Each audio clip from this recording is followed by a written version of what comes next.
Hey guys, welcome to Through the Bible Verse by Verse, a plain and simple study of the entire Bible, book by book, chapter by chapter, and verse by verse. Currently, we are in Genesis chapter 43, and we are trekking along with Joseph's story. God, what's being revealed and should be a lesson to us.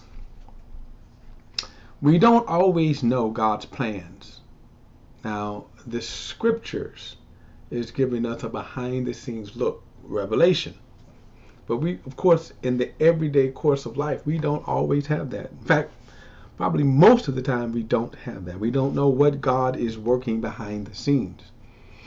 That is why it is very important to be careful how we criticize God, because you don't have all the facts. For example, Joseph, in his trek, he was 17 when he was sold into Egypt. He was sold to the Ishmaelites. Then the Ishmaelites sold him to Egypt.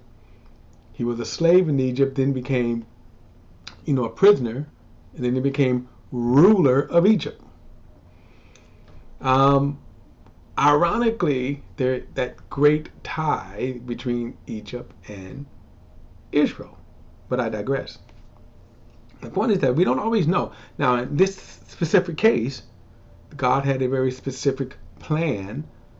All of that was to save Israel. That was the main thing. And the other thing would be how they would prosper. We yet to get to that in the book of Exodus. The hardships that they would go through for that. And but we don't always know. And I think this is kind of the biggest thing, right? We don't always know. Now, they don't know who Joseph is. And the last time they saw Joseph, they had sold him to slavery. They sold him to slavery. We saw the guilt that never has left him. 20 years later, they could have said, well, he died. But no, that's something that kind of has plagued them.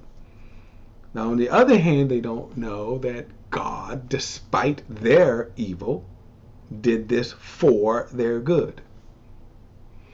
So, at last, then, they go to Egypt to buy grain, to buy food, right? And then Joseph treats them harshly. Joseph says, prove that you're telling the truth, that you have a younger brother, bring him back. Joseph has kind of been leaning on that, and Joseph is like, why did y'all have to even bring it up? And then finally, Judah stepped forward. First, Reuben stepped forward. And of course, Reuben does not have any kind of good track record with his father. He says, look, kill my two sons. Okay. Then Judah steps up and says, I will be surety. And that's, without a doubt, symbolic. It is symbolic.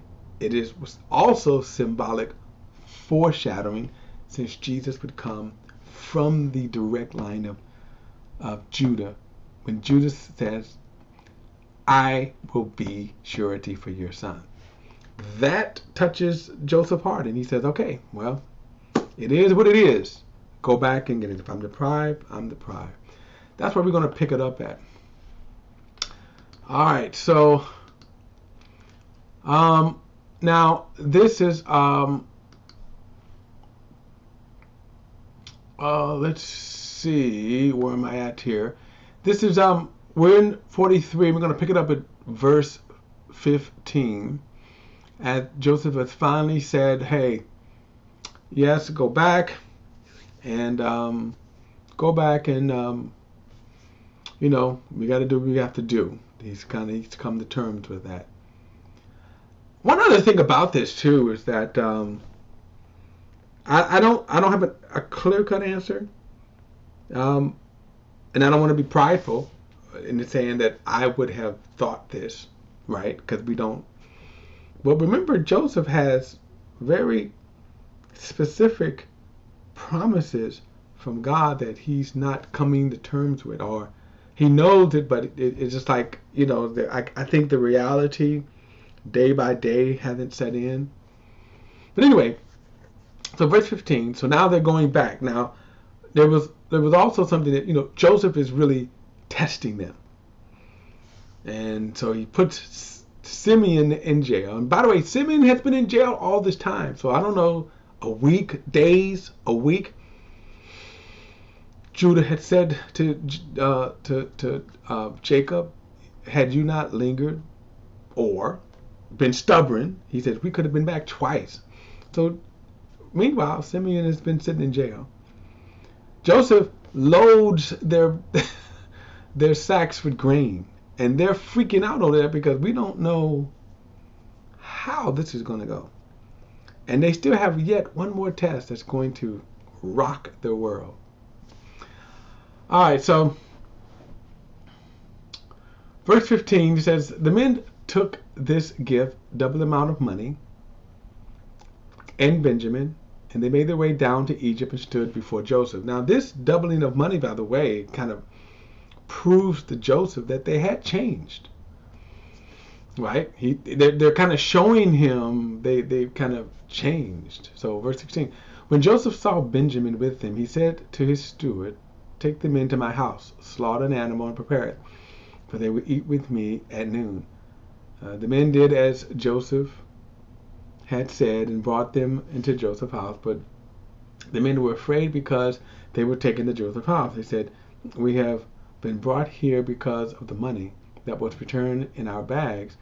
The first time they intended to overpower us, seize us, make us slaves, and take our donkeys. Now it's kind of silly because they certainly, when they have to be taken to Joseph's house to do that, if Joseph was going to do that, then he would have certainly done it when they returned, right? But again, guilt also is just plaguing them and overriding their senses. Verse 19. So they approached Joseph's steward and spoke to him at the doorway of the house. They said, sir, we really did come down here at first time only to buy food. We're not spies, whatever, just to buy food. Verse 21. When we came to the place where we lodged for the night and opened our bags of grain, each one's money was at the top of his bag. It was the full amount of our money, and we have bought it back with us. We have bought additional money with us to buy food. We don't know who put the money in our bag. So, by the way, this is proving too that they've changed, at least that they're honest. They're not perfect by any means, but hey, they've changed. Verse 23. Then the steward said, may you be well, don't be afraid. Your God and the God of your father must have put the treasures in your bag, right? I received your money. Okay, well, he's playing around with them because he knows God didn't put it in there. He did. But anyway, then he brought Simeon out to them. The steward brought the men into Joseph's house, gave them water to wash their feet, and got feed for the donkeys. Since the men had heard that they were going to eat a meal there, they prepared their gift for Joseph's arrival at noon. And when Joseph came home, they brought him the gift that they had carried into the house, and they bowed to the ground before him. Now, fulfillment of dream, right here, right? Fulfillment of dream. Remember, 20 years ago, Joseph said, hey, I had a dream. Y'all going to bow down to me. Even Joseph was like, what are you talking about? How are we going to bow to you, right? They just did. Fulfillment of dream. Verse 27, he asked if they were well, and he said, how is your elderly father that you told me about? Is he still alive? Now, they don't realize the emotions that's just erupting, bubbling inside of Joseph. They don't realize that. Joseph is doing all he can to contain himself. Right? Verse 28. They answered, your servant, our father is well. He is still alive. And they bowed down to honor him. Fulfillment of dream again. Verse 29. And when he looked up and he saw his brother Benjamin, his mother's son, he asked, is this your younger brother that you told me about? Then he said, may God be gracious to you, my son. Now remember, he hasn't seen Benjamin in 20 years. So Benjamin is a grown man right now. Joseph is still treating him as a baby, but hey, he's a grown man. Verse 30, Joseph hurried out because he was overcome with emotions for his brothers, and he was about to weep. And he went into his inner room and wept. Now, they probably sitting around and go, okay, crazy stuff going on here. Verse 31, then he washed his face and came out. Regaining his composure, he said, serve the meal. So he's doing this, but he's really, like I say, he's so overcome with emotions right here. One, he knows God's will, and I'm going to get to that later, but he knows God's will, right? He knows what God is doing. So he's not angry, he's not bitter. And that's amazing in itself.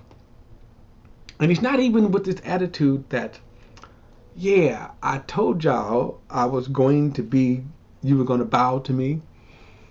No, he's genuinely happy to see his brothers. He's, as I said, overcome with emotions. It's all he could do to keep his composure. Verse 32. He says, they served him by himself, his brothers by himself, and the Egyptians who were eating with him by themselves, because the Egyptians could not eat with Hebrews since it was abhorrent to them. Okay, that's just the culture of the day. And they were seated before him in order of age, from the firstborn to the youngest. The men looked at each other in astonishment. In other words, how in the heck did he know this? Right? And so there's a strange stuff going on to them, and they're like, oh my God, what? Right? Verse 44, portions were served to them from Joseph's table, and Benjamin's portion was 5 times larger than any of theirs. They drank, and then they got intoxicated with Joseph. So again, they are kind of freaking out here. All right, verse 44. Then Joseph commanded his steward, fill the men's bags with as much food as they can carry, but put each man's money at the top of the bag. Now, he's going to do it to them again, right? He's going to do it to them again. All right, let me come back. He says, put my cup, the silver one, at the top of the youngest one's bag, along with his grain of money. So he did as Joseph had told them. And at morning light, the men were sent off with their donkeys. And they're probably like, whoo, like glad to get away from there, right? And they're kind of, let's just go as fast as we can go. Verse 4, they had not gone very far from the city when Joseph said to his steward, get up, pursue the men, and when you overtake them, say to them, why have you repaid evil for good? Isn't this the cup that my master drinks from and used for divination? Now this is kind of some occult stuff, pagan worship stuff. He said, what have you done? What you've done is wrong. And when he had overtook them, he said to these words to them. And they said to him, why does my Lord say these things? Your servants could not possibly do such things, right? They just proven how honest they were. They had returned the money before. Verse 8, we even brought back to you from the land of Canaan the money we found at the top of our bags. How could we steal gold and silver from your master's house? If any of us, this is why they should be very careful. But if any of us is found to have it, he must die, and we will also become your Lord's slaves. All right? Shouldn't make statements before you know the truth. Verse 10, the steward replied, what you have said is right, but only the one who is found to have it. He will be my slave, and the rest of you will be blameless. So each of them quickly lowered his sack to his ground and opened it, right? I mean, you kind of see this scene right here where they get off and they kind of like opening the bag, like what is going on now, right? So each one quickly lowered his sack to the ground and opened it. The steward searched, beginning from the oldest and ending with the youngest, and the cup was found in Benjamin's sack. And then they tore their clothes, each one loaded his donkey, and returned to the city. Now, what is more interesting to this is, one, how in the world did Benjamin do this, right? But they know now, and they realize it's going to tear at their father's heart, proving again they have changed. Verse 14, when Judah and his brothers reached Joseph's house, he was still there. They fell to the ground before him. What is this you have done? Joseph said to them. Didn't you not know that a man like me can uncover the truth by divination? What can we say, my Lord? Judah replied. How can we plead? How can we justify ourselves? God exposed your servant's iniquity. Now here this go again, that there's still, what iniquity? Well, they have a whole lot, but in particularly, what is plaguing them the most, what is causing such guilt, is that what they did to Joseph. By the way, Judah was himself involved in that conspiracy as well. How can we plead? How can we justify ourselves? God has exposed your servant's iniquity. We are now my Lord's slave, both we and the one whose possessions the cup was found. Then Joseph said, I swear that I will not do this. The man whose possessions the cup was found would be my slave. The rest of you could go in peace to your father. They didn't even know that, let's say, if this wasn't God, this would be a conspiracy, right? This would be a true conspiracy that they have no control over. Verse 18, but Judah approached him and said, Sir, please let your servant speak personally to my Lord. Do not be angry with your servant, for you are like Pharaoh. My Lord asked his servants, do you have a father or a brother? And we answered, my Lord, we have an elderly father and a younger brother, the child of his old age. The boy's father is dead. He is the only one of my mother's sons left, of his mother's sons left, right? Complicated there, many wives of Jacob, and his father loves him. Then you said to your servant, bring him to me so that I can see him. But we said to my Lord, the boy cannot leave his father.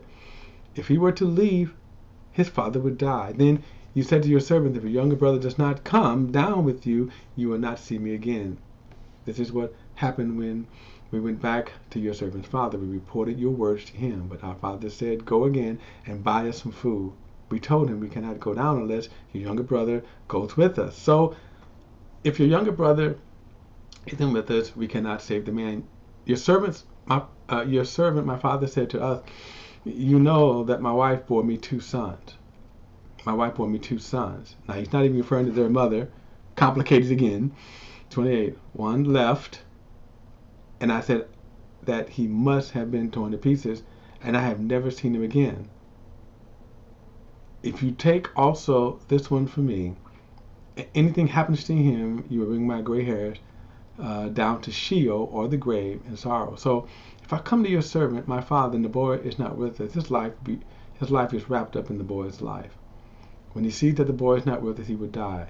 Then your servant would have brought his gray hairs of your father's servant, our fathers, down to Sheol in sorrow. Your servant became accountable to my father for the boy, saying, if I do not return him to you, I will bear his guilt for sinning against you, my father. Now, please let your servant remain here as my Lord's slave in the boy's place, and let him go back with his brothers. For how can I go back to my father without the boy? I could not bear to see the grief that would overwhelm my father. Now I'm going to pick up with this, of course, in the next study, and we're going to see how this will affect.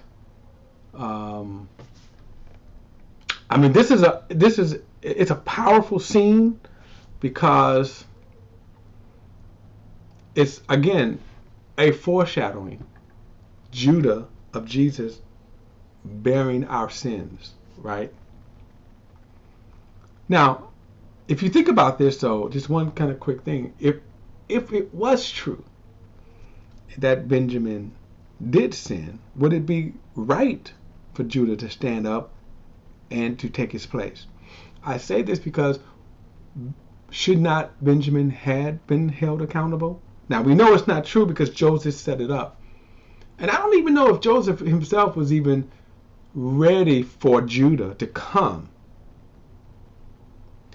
and present himself as the sacrifice, the atonement for Benjamin. I don't think, we're going to see the next chapter, but Joseph wasn't ready for that. He wasn't ready for that. Um, but again, this will overcome him. All right, guys. I will see you in the next study. All right, see you then.